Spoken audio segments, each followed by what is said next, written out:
Hello good morning everyone. My name is an Satish. Friends, మనందరికీ తెలిసిందే every year February 28న మనమందరం national science డేగా celebrate చేసుకుంటున్నాం.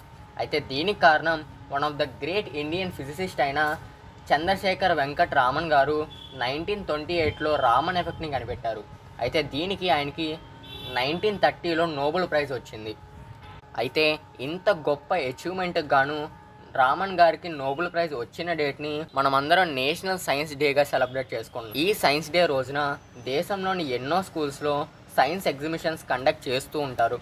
అలాంటి సైన్స్ ఎగ్జిబిషన్స్కి ప్రజెంట్ చేయగలిగే ఒక మంచి ప్రాజెక్ట్ గురించి తెలియజేయడానికి ప్రయత్నిస్తాను. ఈ ప్రాజెక్ట్ పేరే ద ఎలక్ట్రిక్ బస్. దీన్ని ద బస్ వైర్ ఎక్స్పెరిమెంట్ అని కూడా అంటారు. ఈ ప్రాజెక్ట్లో 2 పార్ట్స్ ఉంటాయి.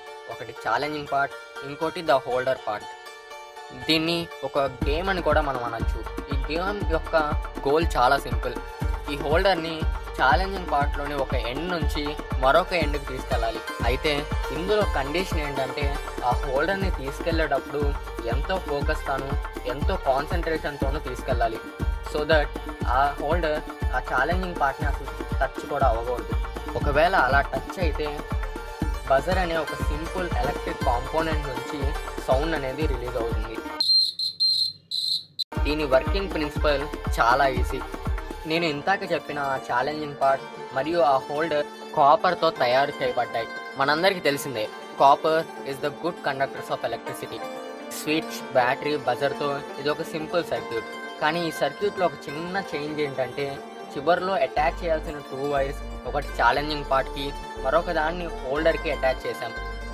సో దట్ మనం ఒకవేళ స్విచ్ ఆన్ చేసినా సరే సర్క్యూట్ ఓపెన్గానే ఉంటుంది.